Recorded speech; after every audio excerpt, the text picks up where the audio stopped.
Talk about being around a bunch of rock stars. Are you kidding me? These are our heroes right here. I'm telling you. They are the heroes because they decided to break the cycle, brother. They did.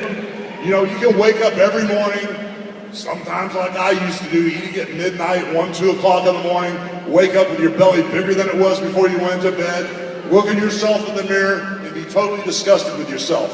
And then something happens. You decide to change. A shift happens.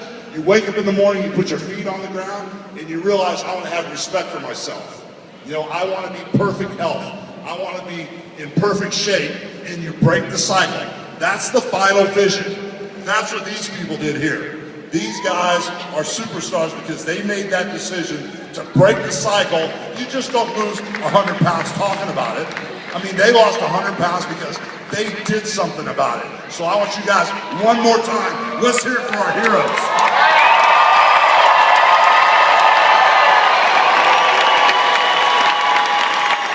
Wow, you guys are awesome. You know, Blake, I was asking a question for like 35 years. I always used to say, hey brother, what you gonna do? You guys have probably heard that for about 35 years. Well, the answer always was, what you gonna do when Hulkamania runs wild on you, brother?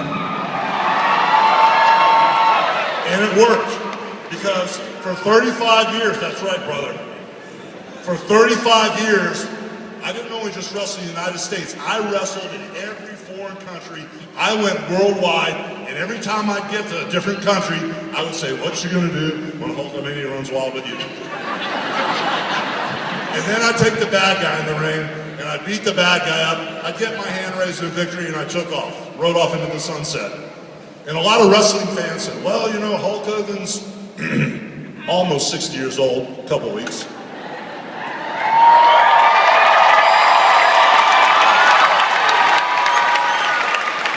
And he's all done, he's out of gas, Hulk Hogan's all washed up, so we're gonna send him to the glue factory. Well, you know, I met a couple of guys named Blake and Ryan and Nick. And I'm gonna go back to something I've said many times. Our 1 hour conversation turned into a bunch of hours because they told me they wanted to help people, number one, and they wanted to serve people. So I wanted to be on Team Visalis, and guess what? I am on Team Visalis. But then, you know, just when I was going to go lay on the beach and be cool and eat fruit, all of a sudden, the enemy jumped up in my face again. Because I kind of retired from wrestling and started putting on a few pounds here and different places. And, you know, Blake called me out. He goes, well, you're supposed to be this big wrestler, tough, in shape. When are you going to do something about it? And so I did. But it just didn't end with me. And that's why I'm saying, instead of going to the glue factory, I'm on Team Visalis, and I'm going to the racetrack. But, you know, the enemy is not a 7'4", 400 or 700 pound Andre the Giant that I could slam back in the day. The enemy is now obesity, brother. So because I'm on Team Visalis, it may be something in my own head, or maybe I'm just totally crazy, because I hate being insane. Like Blake said, it means doing the same thing over and over and over again and expecting something new to happen, and it won't. You have to make a change. But what's happened here is you guys have been given a tool. You've been given the product that these guys make, and that's your tool. And if you're relentless, like Blake said, you can be very, very consistent over and over and over and over again, and you can help fight obesity, and you can beat obesity.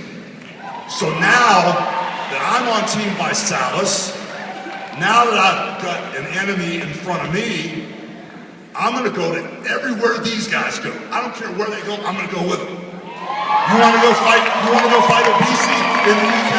I'm gonna